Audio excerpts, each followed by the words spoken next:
All right, so my name is Erin Newton. I am the content director here at Element 451.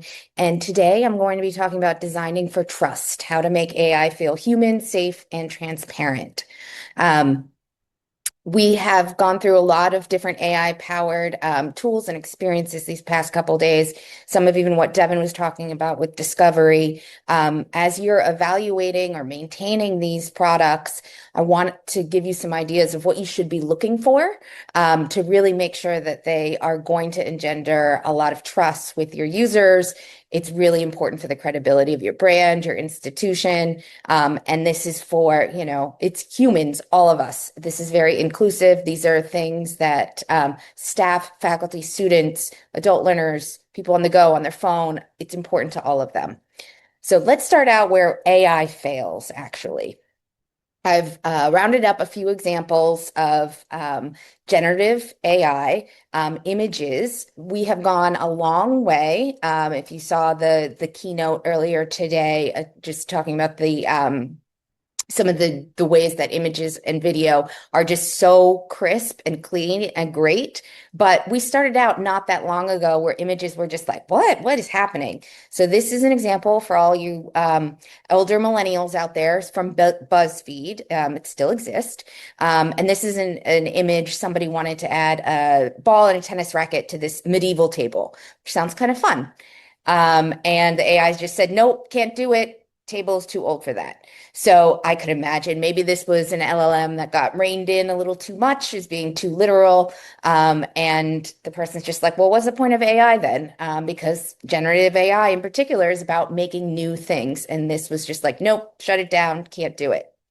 Let's take a look. Another generative. This is generative search, so an AI overview. Somebody had a question about nutrition. How much is 20 grams of protein? And if you've ever met with a nutritionist or dieted and, the ways that they kind of explain how much portions are, what they look like. One of them is a deck of cards. So the AI answered, 20 grams of protein looks like 3.5 ounces of extra firm tofu, 3/4 cups of cooked lentils, or a deck of cards. Nobody wants to eat a deck of cards, obviously, but you can see where the AI got that from because it was in the materials that it was generating its answer from. So these two are a little bit silly, not really a big consequence. But then you take a look at a couple years ago, somebody was purchasing a airline ticket on Air Canada. And it was actually, there was a death in the family. It was a bereavement purchase. And so they wanted to make sure that they would be compensated for the ticket afterwards. So they asked the chatbot, what's your policy around this? And the chatbot gave it an answer. The person actually screenshotted the answer. They went through, bought the ticket, all of that. Came time to process the refund to ask for it. And Air Canada said, nope, that's not actually our policy.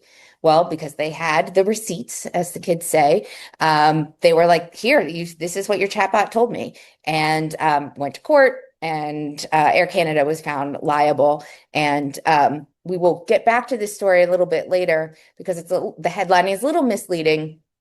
But all of this is to show, these are examples of where AI, the trust fails. And how do we kind of engender some more trust?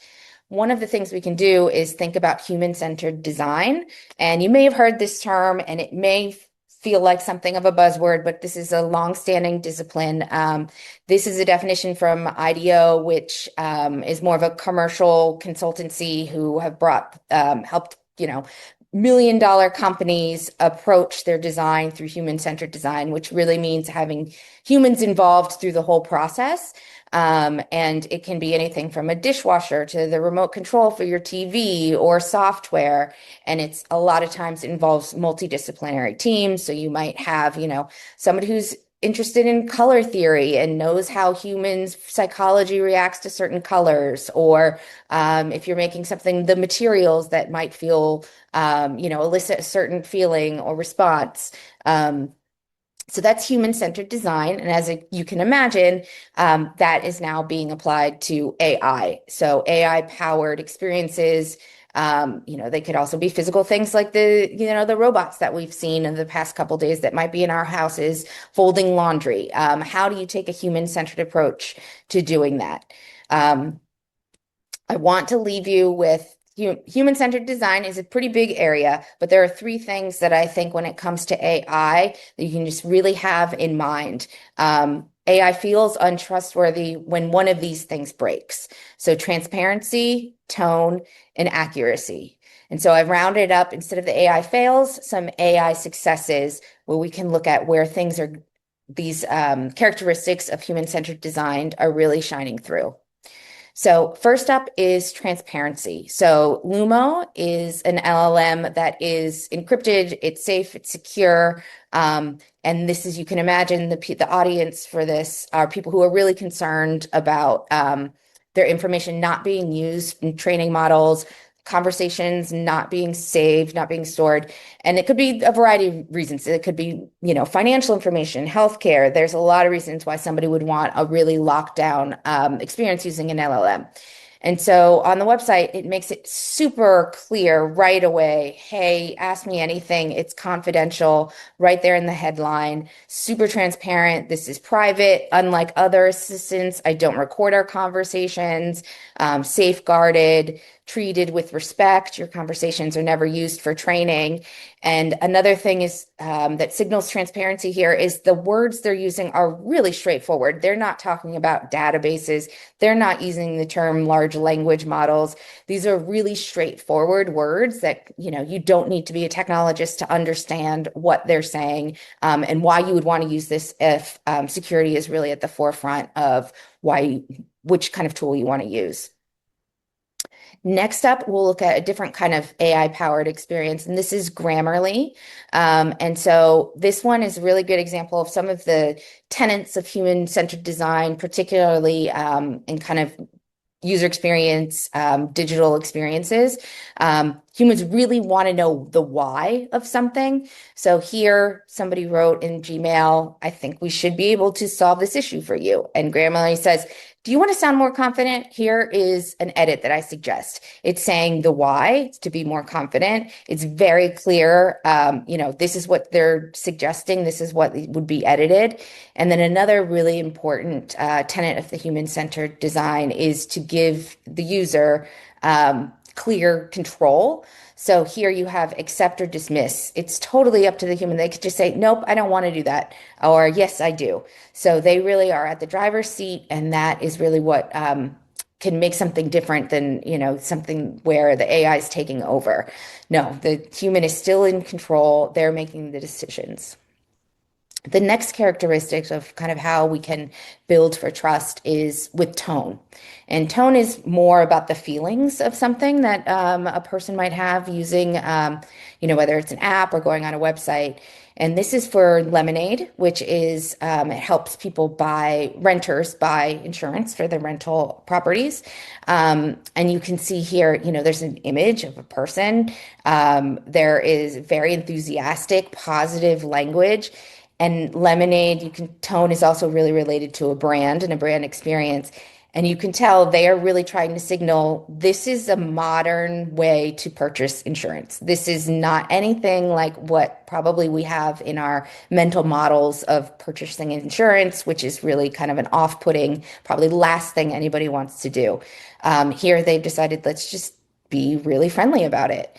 And they take that further where, instead of filling out a form, it's a conversation. It's, do you share your home with any of the following? And then you might, they have these nice, warm, welcoming little drawings, roommates, and you can see the little help copy that comes up if you do select roommates. Your roommate stuff isn't covered. They need to buy their own policy. So you can imagine in more of a traditional experience, with an insurance company, that would be like in the terms and conditions, tiny fine print. This is right there, transparent, and the tone is friendly. They're using your roommate's stuff. These are very casual terminology and what everybody would probably understand, like, oh, okay, I don't know what stuff is. It's not like belongings or some really kind of off-putting kind of word choice. And then, do you have dogs? Do you have pets? And the cats. And it's a very warm kind of experience. And then we take a look at another one, which still very much Apple, probably are the company that brought human-centered design to the forefront if you compare to kind of the Microsoft example and then just that really big cultural shift of like, oh, this is what an Apple product, this like simplified experience is all about. So they definitely know human-centered design, but you can tell the tone is really different here. I logged into my own profile. I see it's mine, so that's a signal for me to trust it. And then it says, what's going on? So you can imagine this is something that maybe if you went to the doctor's office or the car repair place, a human would ask you just what's happening. And then there are some categories to choose from. And in this example, I selected repairs physical damage. And then you go, and there are a couple other important kind of human-centered design things that this is doing well. Again, there's two paths. You can select from a list, from a topic, and you can see the words that they've used here for these topics are very like conversational and very what users would probably think of, like my screen is cracked. The back of the phone is damaged. These are not things that probably, they might have on the back end of how they would describe these issues. These are more kind of very human, just everyday terminology that people would use. And then they have down at the bottom, or just tell us in your own words. So again, giving the user the ability to choose their path and what works best for them. Behind the scenes, it's all AI powered. But to the person on the other end, there's two paths that are pretty clear. They're in their language. So it's just a very supportive kind of experience. And then the last bucket here, going back to the Air Canada story, is accuracy. And so I mentioned that the headline here was a little misleading. The chatbot didn't exactly make up the policy. There was a policy for the particular bereavement airline ticket policy that they had it on their website. That was the correct one. And then the chatbot was either confused, didn't know which knowledge base to find the information from, could have been hallucination, or just it chose the wrong thing. So really where this is going, where us as communicators, marketers, working in higher ed, that the skill set is going to change a little bit from, writing and generating content to really governing content. So accuracy depends on having a clear, defined knowledge base. So Devin, how he showed the discovery tool, there's a knowledge base behind that, whether it's your website or it is files. And that's really where the time and energy needs to be spent a lot to make sure that all of that is accurate so that your whatever AI is, giving to the user on the front end, it reduces the chances of hallucinating if it knows the right things to say and it's not forced in these positions to just make things up because it's confused. You also want to really think about your high risk content. There's so much content. So really prioritizing what are the things like deadlines, anything financial, anything where like you're going to kind of mess up somebody's big plans for their life if that information is not accurate and it reflects poorly on your brand. It's just nobody wants that. Avoiding conflicting sources of truth. So if you've worked in higher ed for a while, websites, a notorious place where there's a lot of content owners. It's really hard to wrangle all of that. But that, again, is going to be a skill set where, people are going to thrive who are able to manage content and govern it. So that the AIs are working and presenting the right information. And then the other thing is just know when an AI is not the right person to answer to deliver that trustful experience and guidance. There are certain things that an AI is just not meant for, that you really want to bring the human in. So that I hope you keep all of these three things in your mind when you're either building or buying an AI-powered experience for your staff, faculty, students, yourself: transparency, tone, and accuracy.